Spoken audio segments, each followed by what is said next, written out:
로마서 8장 5절에서 11절 말씀, 오늘은 인간을 보는 어떤 관점에 대해서 좀 말씀을 드리려고 합니다. 오늘 본문 여러분들 읽었지만은 구구절절 참 중요한 말씀이잖아요. 어떤 분들은 로마서 8장 외우는 사람들 많아요. 아예 통째로 외워버려요, 로마서 8장을. 왜냐하면 죽을 때 기억나라고. 정말 정신이 왔다 갔다 할 때 정말 중요한 말씀이 뭐냐, 요한복음 3장 16절도 중요하다고 얘기하죠. 그 말씀도 상당히 중요하고 요한복음 군데군데 말씀도 중요하지만은 이 로마서 8장을 외우는 사람이 있어야 많아요. 마음에 두고 살아요. 이것을 내가 죽을 때 내 이름 내 성 다 몰라도 되지만은 가장 중요한 게 하나님은 기억할 거 아니야. 하나님을 기억하되 또 하나님 말씀을 또 기억해야 하잖아요. 그래서 로마서 8장 몇 구절에라도 말았으면 좋겠다 이런 생각을 하면서 제가 이제 그 로마서 8장 한번 생각을 해봤어요. 몇 구절, 참 이런 구절은 참 중요하다. 8장을 통째로 외우면 좋겠지만은 이런 구절이죠. 1절, 2절. 그러므로 이제 그리스도 예수 안에 있는 자에게는 결코 정죄함이 없나니 이는 그리스도 예수 안에 있는 생명의 성리의 법이 죄와 사망의 법에서 너를 해방하였습니다. 죽을 때 무진장히 자신 있을 것 같아요. 나 천국 간다 이런 생각을 할 수 있을 것 같아요. 9절도 이런 거잖아요. 만일 너희 속에 하나님의 영이 거하시면 너희가 육신에 있지 않냐고 영에 있나니 누구든지 그리스도의 영이 없으면 그리스도의 사람이 아니라. 내 안에 그리스도의 영이 있으면 난 그리스도의 사람이라는 거야. 이런 구절도 되게 중요하고요. 14절도 그래요. 무릇 하나님의 영으로 인도함을 받는 사람은 곧 하나님의 아들이라고. 하나님의 아들은 그래. 하나님의 자녀는 누구냐? 하나님의 영으로 인도함을 받는 사람들이 하나님의 자녀다. 이런 구절 되게 중요하죠.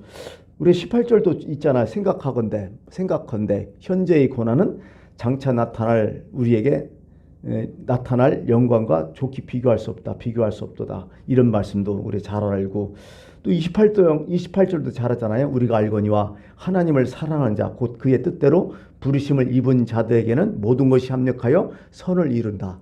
여기서 선을 이룬다는 거예요. 다른 거 이제 해석하면 가장 좋은 결과를 이룬다 이런 뜻이에요. 이런 말씀도 괜찮고요. 39절 한 장 더 하다면 그죠? 하나님이 미리 아신 자들 또한 그의 아들의 형상을 본받기 위하여 미리 정하셨으니 이는 그로 많은 형제 중에서 맏아들이 되게 하려 하심이라. 미리 아신 자들을 또한 부르셨다는 거죠. 우리는 그냥 구원받은, 내가 열심히 노력해서 구원받은 게 아니라 하나님의 택정함을 입어서 내가 구원받았다. 이런 구절이죠. 어떻게 보면 선택의 교리가 여기 또 나오는 거죠. 이런 구절들 이 정도는 좀 마음에 두고 살았으면 상당히 좋겠다 이런 생각을 해요. 이제 이 말씀을 풀이하기 전에 저는 오늘 이 시간에는 이 말씀의 서론 부분을 좀 말씀을 드리려고 해요. 무슨 얘기냐? 현대에 와서 정말 과학도 많이 발달되고 시대가 막 계속 변해요. 막 엄청나게 빠른 속도로 여러 가지 변화된 모습들이 우리한테 막 다가오는데, 참 예전에는 100년에 이룬 것이 요즘은 10년에 이루고, 예전에 10년에 이룬 것이 요즘은 1년이면 되고, 예전에 1년이면 이룬 것이 요즘은 하루면 끝나요. 그 정도로 세상이 빨리 돌아간다는 거죠. 발전도 많이 되고. 근데 여러 가지 그에 따라 많은 문제들이 일어나죠. 있으면 있을수록 문제가 생겨요. 근데 그 중에서 가장 큰 문제가 뭐냐는 거예요. 이 세상에서 가장 큰 문제가. 문제들 많잖아요. 금방 자연 생태계 문제 금방 우리에게 다가오고, 또 여러 가지 잡다한 문제들 막 많이 다가오잖아요. 근데 정말 근본적인 가장 큰 문제가 뭐냐? 이렇게 딱 얘기했을 때는 인간의 문제라는 거예요. 늘 성경은 인간의 문제다. 우리도 그렇게 느껴요. 정말 인간이 문제다. 어떻게 보면 이런 문제 막 다 나오잖아. 난리를 치잖아. 지금 이랬으면 좋겠다 저랬으면 좋겠다 이거 하지 않았으면 좋겠다 하지만은 결국 딱 나오면 인간의 문제요. 인간이 어떻게 해야 되거든. 이 인간이 가장 큰 문제라는 거죠. 과학기술 막 발달돼서 로봇 기계화도 되고 IT 산업 엄청나게 발달되고 우주건설 막 누리호 쏘아 붙이고 경제 정치 문화 여러 가지 많은 일들이 막 일어나고 거기에 또 파생되는 문제도 있는데 결국 인간의 문제라는 것은 이렇게 볼 수 있어요. 인간을 어떻게 보느냐가 참 중요할 것 같아요. 지금도. 인간을 어떻게 보여야 돼요, 우리? 사람을 우리는 어떻게 보여야 돼요? 또한 내가 또 사람이잖아요. 사람으로서, 인간으로서 내 자신을 또 어떻게 보여야 돼요? 내가 인간이잖아. 나 자신 어떻게 보여야 돼요? 어떻게, 어떤 관점으로 나를 보여야 돼요? 요즘 많이 뜨는 학문이 있죠. 요즘이 아니지. 뭐 몇 년 전부터 딱 드러나는 학문이 있었어요. 첨단 과학 기술 뭐 IT 산업 해갖고 막 엄청난 발달이 됐는데 인문학이 확 떼어버리잖아요. 인문학이 없는 과학은 소용없다는 거예요. 인문학에서도 과학이 나온다는 거예요. 그게 없어지면 인문학 자체도 과학 자체도 이상하다는 거예요. 위험하다는 거예요. 그래서 인문학 자꾸 얘기하잖아요. 그 다음에 더 중요하게 나온 것이 결국 뭐예요? 인류학이에요. 그게 인간학이라고 하죠. 예? 안트로폴로지. 예. 인간을 어떻게 보냐? 인간학을 크게 세 부로 나누더래요. 거기 학문에서 첫 번째 생물학적 인간학 나오고요. 두 번째 문화 인류학, 문화 인간학 이렇게 나오고 세 번째는 뭐냐면 그 세 번째가 마지막에는 신학적 인류학이라는 게 또 나와요. 이걸 인간을 어떻게 보냐는 거예요. 결국 인간에 대한 학문이 최고라는 거예요. 헬라어로 인간을 얘기할 때 인간 사람을 할 때는 안드로포스라고 하거든요. 안드로포스. 안드로포스에서 안트로폴로지 해갖고 인류학이 나왔거든요. 인간학. 인간을 어떻게 보느냐. 어떻게 생각하느냐. 도대체 사람을 뭐라고 생각하느냐. 여기에 내 운명이 있고요. 내 가치가 있어요. 내 생명이 있고요. 내가 살아갈 길이 있는 거예요. 인간을 어떻게 보냐에 따라서 이게 되게 중요한 문제라는 거죠. 나를 어떻게 보냐. 그게 대해서 그 삶 자체가 달라요. 나를 정말 귀하게 보는 사람들은 귀한 삶을 살아요. 왜? 내가 귀하니까 그렇게 살 수밖에 없어. 근데 나를 천박하게 여기는 사람은 어떻게 해요? 대충 살아. 되는 대로 살아. 내가 나를 어떻게 보느냐 참 중요하죠. 나에 대한 가치관이 너무 중요하다는 거야. 요즘은. 비관한 예에서 그렇잖아요. 다들 지금 자동차 타고 다니지만은 내가 타고 다니는 내 차가 어떤 차냐에 따라서 차 관리가 달라요. 진짜 이 차가 새거라. 비닐도 안 뜯은 새 차 같으면 어떻게 해요? 여러분 다 기억나잖아요. 진짜 조심조심해요. 아주 소중해요. 뭐 조금이라도 흠집이 나면 막 그냥 막 스트레스 받고 그래요. 그죠? 근데 내 차도 참 좋지. 교회 차도 22년 됐지만은 이제 폐차 일부 직전인 차는 어떻게 돼요? 안 닦아요. 관리도 안 하고 뭐 고장나서 냅둬 좀 이따 폐차할 건데. 사람도 똑같은 거예요. 나를 어떻게 보냐? 나를 새 차로 보냐? 좋은 차로 보냐? 아니면 나를 정말 그지 같은 차로 보냐? 이게 또 삶 자체가 다르다니까. 그게 바로 인간학이라는 거예요. 인류학, 인간학. 그래서 가장 중요한 게 어떻게 보면 인간 문제라는 거예요. 인간 문제. 그게 또 내 문제가 돼버리고요.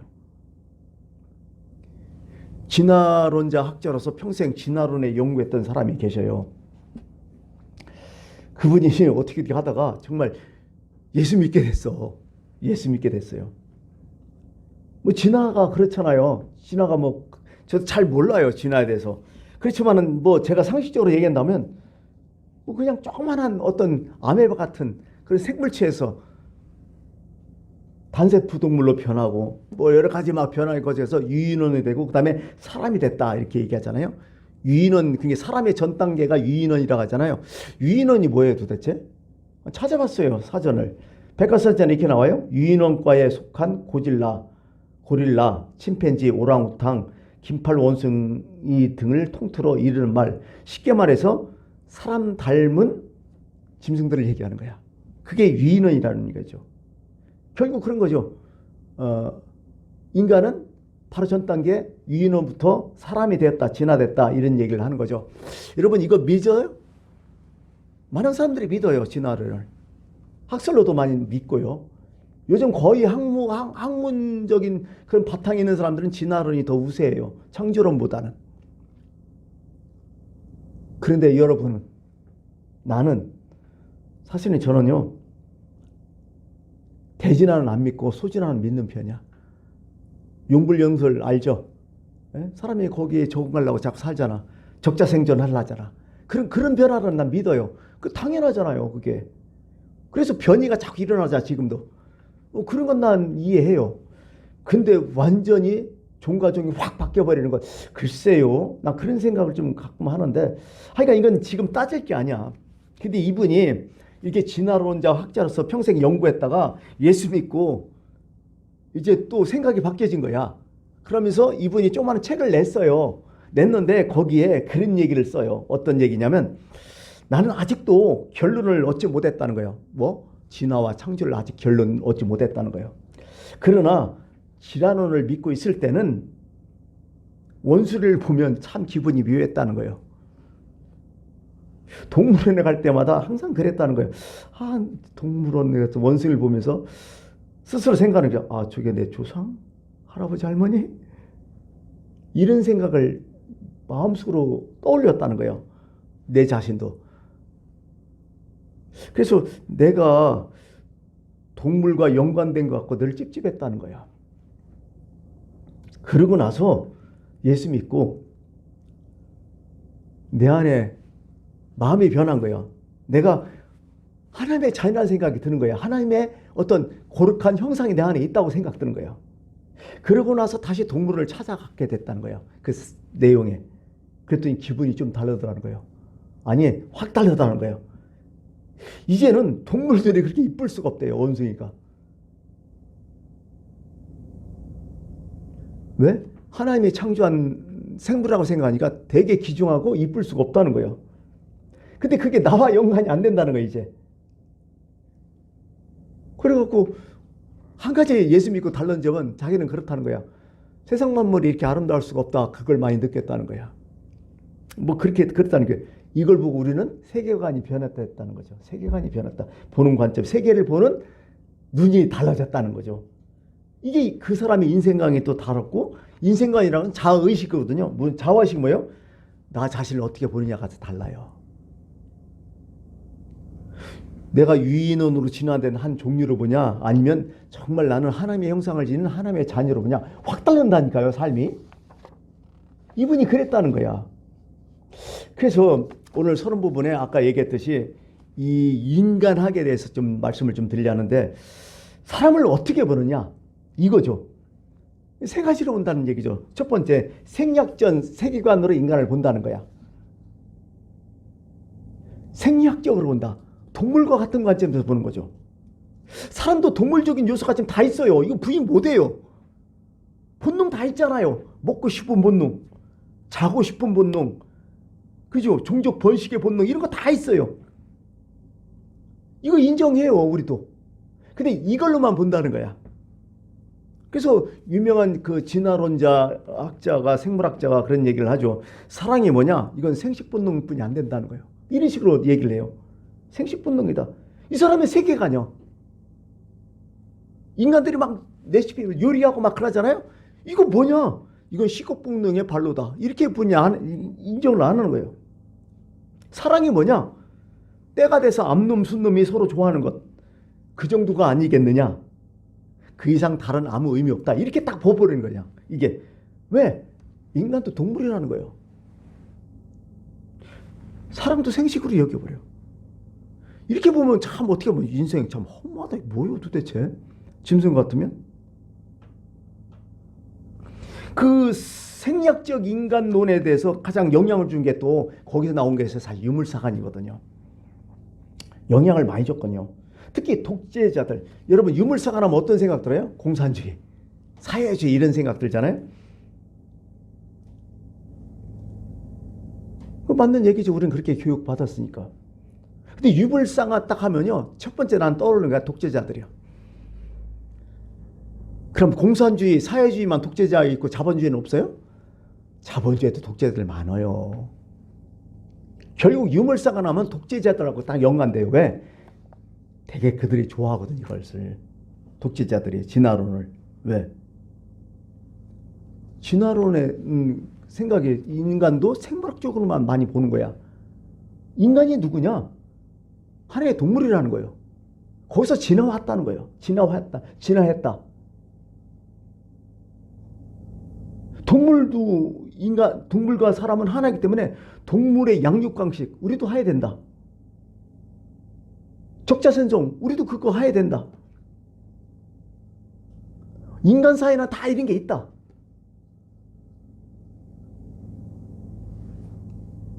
사람과 동물 별 차이 없다 이런 것. 이런 식으로 얘기하니까요. 인간을 어느 순간에 동물 취급 딱 해버리는 거야. 그러면 어떻게 돼요? 인간의 존엄성 딱 없어져요. 인권 다 없어져요. 아주 그러니까 독재자들이 무자비한 거야. 사람 죽이고도 끄떡 않는 거야. 대량 학살하면서도. 여러분 저기 보면 킬링필드라고 막 들어보셨잖아요. 그냥 엄청나게 죽이는 거예요. 대학살. 양심의 가치가 없어요. 왜? 짐승 죽이듯이 죽여버리니까. 죄의식 없어요. 무자비해요. 참 무서운 거예요. 그런 것들이. 사람을 그렇게 보니까 동물이 한 부류로 보니까 말하는 동물, 말 못하는 동물 이렇게 보니까 무슨 의미가 있어요. 이게 다들 죽이는데. 요즘에서는 동물들도 상당히 어떻게 해요. 요즘은 동물들도 수준이 높았어요. 요즘 동물권이라는 게 있잖아요. 인권을 넘어서 이제 동물권까지 갔잖아 지금. 그렇게 발달됐잖아요. 동물들 함부로 못해요. 요즘 감옥 가요. 그럼 찾아봤어요. 도대체 법이 어떤 법이 있나? 동물권에 가장 어떤 법이나 따져봤더니요. 동물을 학대해서 죽음에 이르게 하면요. 3년 이하의 징역 또는 3천만 원 이하의 벌금.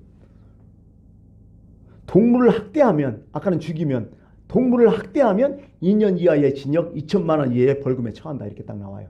법이. 대단해요. 요즘 동물권이. 옛날 사람보다 나서 지금 동물권이. 이렇게 되더라고요. 하여간 첫 번째 어떤 인간을 어떻게 보냐. 생물학적 인간. 이렇게 보는 사람이 있어요. 지금도. 두 번째는 문화인류학적 세계관을 가지고 사람을 또 평가하는 데가 있어요. 문화인류학이라고 보통 얘기해요. 인간은 누구냐? 문화를 만든다는 거예요.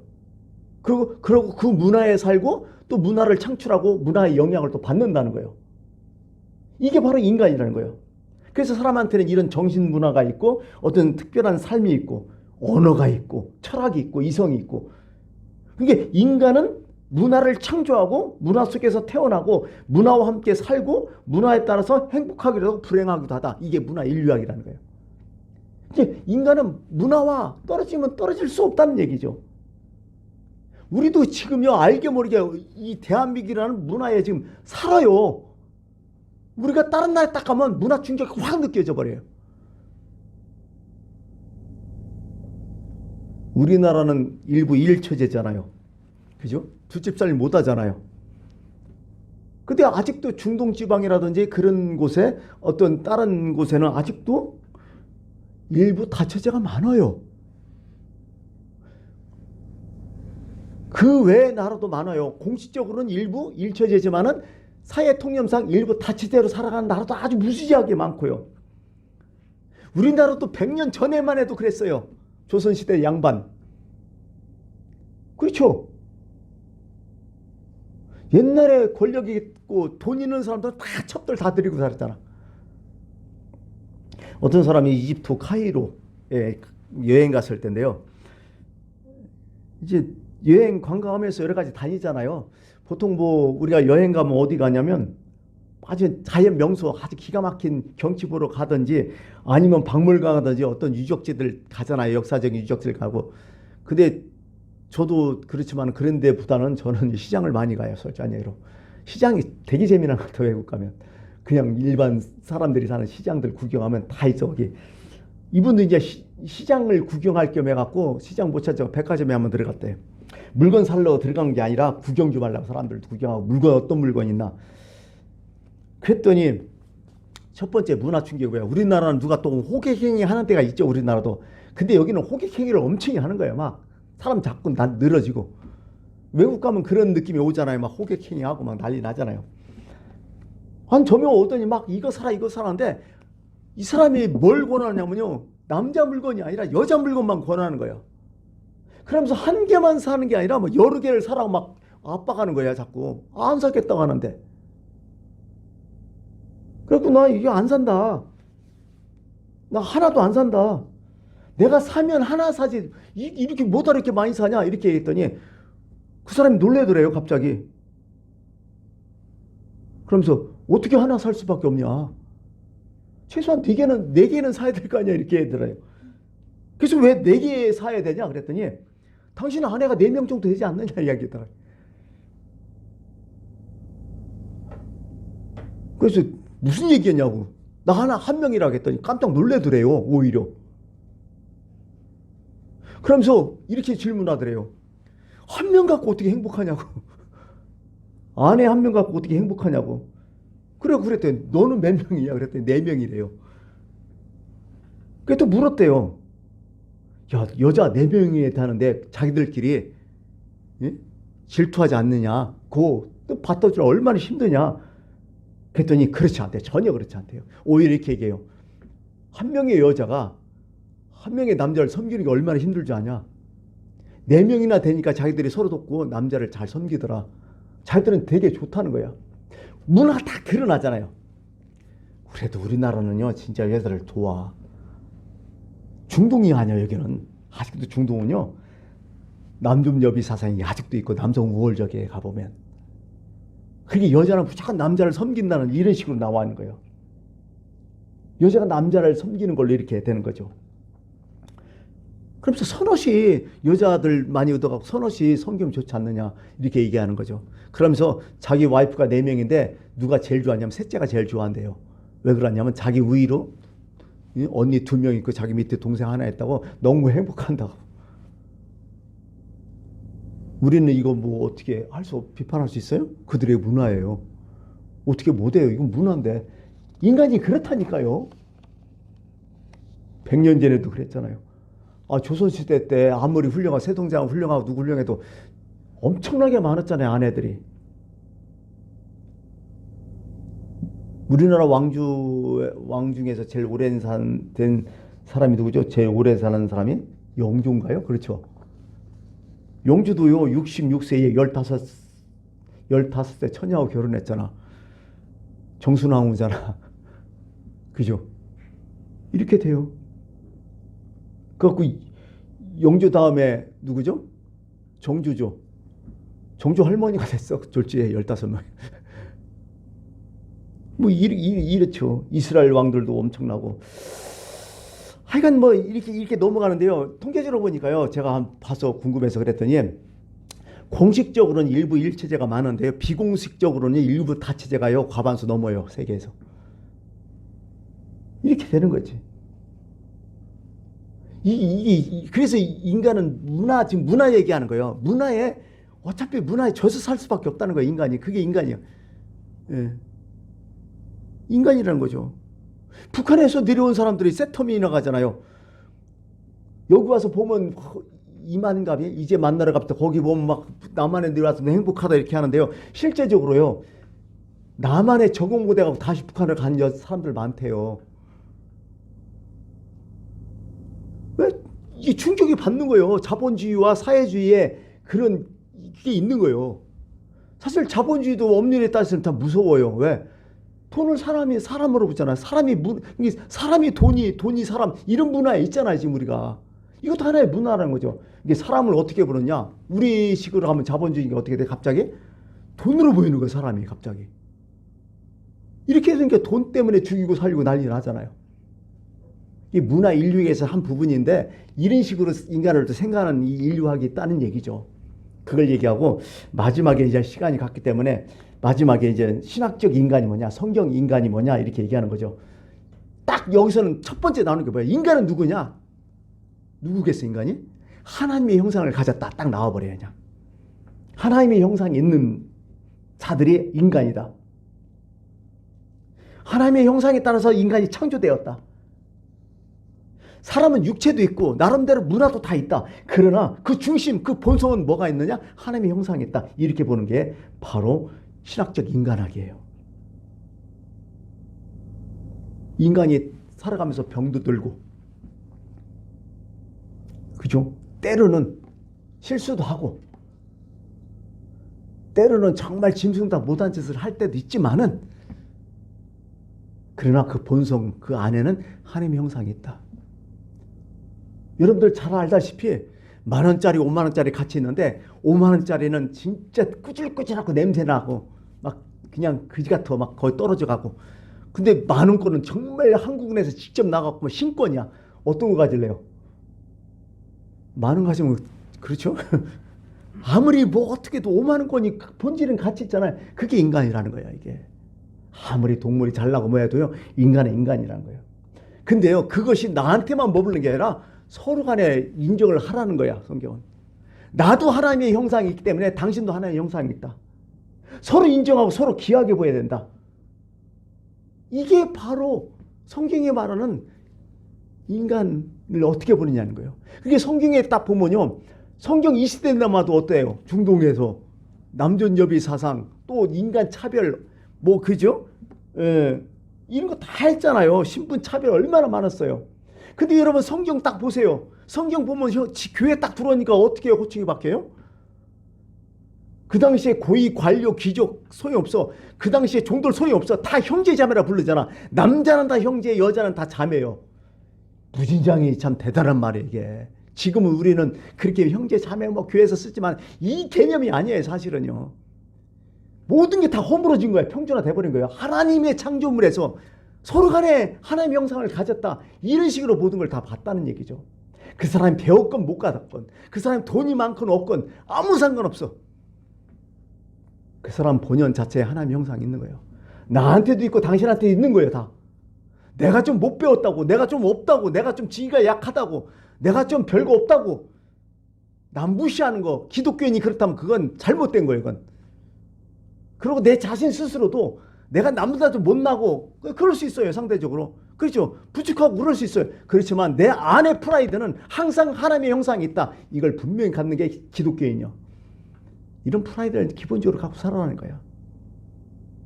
그래서 오늘 말씀을 좀 마칠게요. 인간을 어떻게 보냐? 첫 번째 질문이요. 인간을 어떻게 보냐? 이웃에 대한 어떤 대접이 좀 달라지죠. 그리고 내 자신을 또 어떻게 보냐는 거예요. 너무 중요하다는 거죠. 여기서 나의 가치관이 있다는 얘기죠. 그리고 오늘 첫 번째 말씀이 육신을 따르는 자와 영을 따르는 자 나오잖아요. 그런 인간이지만은, 그러나 나는 누구인가? 나는 육신을 따르는 자인가? 아니면 나는 성령을 따르는 자인가? 이거에 대해서 또 천차만별 차이가 난다는 얘기죠. 그 얘기는 다음 주부터 계속 시작을 하겠습니다. 기도하겠습니다.